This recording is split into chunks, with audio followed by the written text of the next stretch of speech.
Harun Jibril Ali waa 17 jir Soomaaliya oo ku dhashay dalka Canada.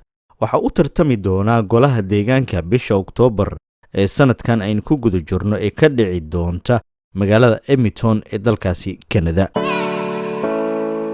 halkani waa janalka King 252 kulanti wacan wanaagsan daawadayaal gebi ahaantiinba. asxaabta hadda nagu soo biirtay waxaan leenahay subscribe noo saar ku soo dhawaada janalka. asxaabtii horena waxaan leenahay iyaguna waad ku mahadsantihiin dhiirigelintiina wanaagsan. King 252 sidaad bahordhaca hore ee warkani aad ku maqlayseen, Harun waa wiil u dhashay dalka Soomaaliya balse waxa uu ku dhashay dalka Canada.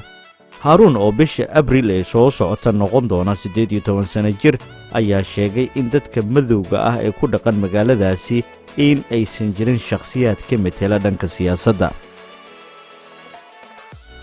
sharciga doorashooyinka ee gobolka Alberta ayaa dhigaya in musharaxiinta tartamaya oo da'diisu laga doonayo in uu noqdo 18 sano ka hor inta uusan dhammaan waqtiga isa soo sharaxidda, kaasoo hadda ku eeg 20 bisha Sebtembar sanadkan 2021.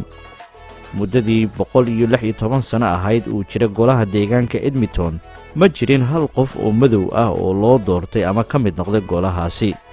markaana waxaan doonayaa in dadka madowga ah ay matalaad ku yeeshaan aqalka looga arrimiyo magaaladan, ayuu yiri Harun oo u waramayay BBC. Jibril Ali oo ah aabbaha dhalay Harun, madaxna u ah ururka Somali Canadian Cultural Society of Edmonton, ayaa sheegay in wiilkiisu uu siyaasadda jeclaatan iyo yaraantiisii. hadda uu ka tirsan yahay ururka dhalinyarada liberaalka ee gobolkaasi Alberta. Harun oo culunta siyaasadda ka dhigta jaamacadda Victoria ayaa sheegay in haddii uu ku guulaysto xilkani uu u tartamayo wax badan uu ka qaban doono dhibaatooyinka lagu eedeeyo booliska. waxaan ka shaqayn doonaa sidii kaamarooyinka jirka loogu xirto aan ugu samayn lahaa booliska Edmonton si loola socdo howlgal maalmeedkoodu ayna tacadiyada aysan u geysanin, ayuu yiri siyaasigaasi daadayar. dhalinyarada Soomaaliyeed ee ku nool dalka Canada ayaa la kulma dhibaatooyin ay ka mid yihiin dilal dhexdooda ah iyo in ay isticmaalaan waxyaabaha maanka dooriya.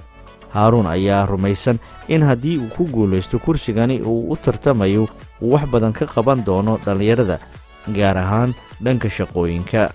waxaan doonayaa tababaro iyo isdhexgal ballaaran u sameeyo dhalinyarada deegaanka aan u tartamayo, gaar ahaan Soomaalida, si ay uga baxaan xaaladda adag ee haatan ay soo wajahayaan, ayuu hadalkiisa sii raaciyay. dhalinyarada ayuu u sheegay in ay yihiin kuwa ugu mudan in ay qayb ka qaataan siyaasadda, maadaama uu rumaysan yahay in ay haystaan waqti iyo wax badan ay wax ku baran karaan, sidaana ay ku sameeyaan isbeddelka noloshooda. yoolkiisa ugu weyn ayaa ah in mustaqbalkiisa qayb uu ka noqon doono siyaasiyiinta gobolka Alberta iyo tan federaalka ah. dalka Canada ayaa waxaa ku soo badanaya dhawaanahaniba Soomaalida xilalka siyaasadda u tartamaya, iyagoo doonaya inay iska barbarayaan dhigooda dalka Mareykanka oo halkaasi ay ku leeyihiin siyaasiyiin aad u fara badan. haddii aan xilkani ku guulaysto waxaan noqon doonaa qofkii ugu daayaraa iyo madowgii ugu horreeyey ee xubin ka noqda golaha deegaanka Edmonton, ayuu sidaasi sii raaciyay Harun.